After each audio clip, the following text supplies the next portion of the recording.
কেমনে থাকবো, কিভাবে থাকবো? হঠাৎ একটু চোখ বন্ধ করে দেখেন কিছু নাই, না পটিয়া আছে, না আনোয়ারা আছে, না বাংলাদেশ আছে, না আমেরিকা আছে, না ইউরোপ আছে। ছোট্ট একটা কালো মাটির ঘর, না জানালা আছে, না দরজা আছে, না চিৎকার দিলে কেউ শুনবে, না কারেন্ট গেলে কোনো বাতি জ্বালাবে কেউ। ঘরের ভিতরে চিৎকার দিলে অন্তত প্রতিবেশীরা তো শোনে। হায়রে মুসলমান, আমার নবী বলেছেন সায়াতি জামানুন আলা উম্মতি ইউহিব্বুনা খামসান ওয়া ইয়ানসাউনা খামস। এমন একটা জমানা এসে যাবে আমার উম্মতের মধ্যে, তারা পাঁচটা বিষয়কে ভালোবাসতে বাসতে অন্য পাঁচটার কথা ভুলেই যাবে। এক নম্বর, ইউহিব্বুনা দুনিয়া ওয়া ইয়ানসাউনাল উকবা। তারা এমন ভাবে দুনিয়াদারি করবে, তাদের যে কাফনের কাপড় পরতে হবে, তাদেরকে যে মাথার উপরে নিয়ে মিছিল করবে এলাকার মানুষ, তাদেরকে খাটের উপরে উঠতে হবে, তারা যে কবর করতে হবে, সেখানে তাকে শুইতে হবে, সে টোটালি ভুলে যাবে। সে এমন ভাবে দুনিয়াদারি করবে, মনে হবে সে যেন কোনোদিন মরবে না। ঠিক কিনা বলে? মানুষ আইব রে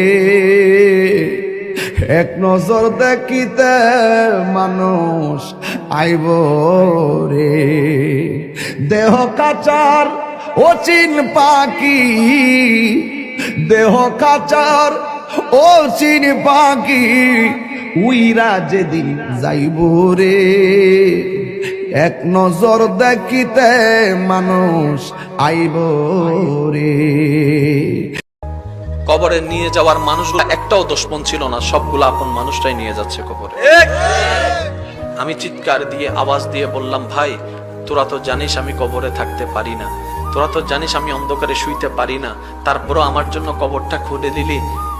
খাটের নিচে যখন চোখ দিয়ে তাকালাম, ইমানদার ভাই মনের কান দিয়ে শুনুন, খাটের নিচ দিয়ে যখন চোখ দিয়ে তাকালাম, মনে মনে ভাবলাম হয়তো শত্রুরাই কবরের দিকে নিয়ে যাচ্ছে।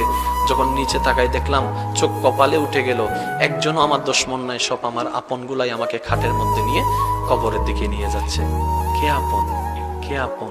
প্রশ্ন করতে থাকুন নিজেকে, কে আপন, কে আপন? উত্তর আপনি পাবেন না, উত্তর আপনি পাবেন না। এবার কবরের মধ্যে চলে গেল। গভীর মনোযোগ। প্রস্তুত আছেন তো? প্রস্তুত আছেন তো? ইনশাআল্লাহ। প্রস্তুত আছেন তো? ইনশাআল্লাহ।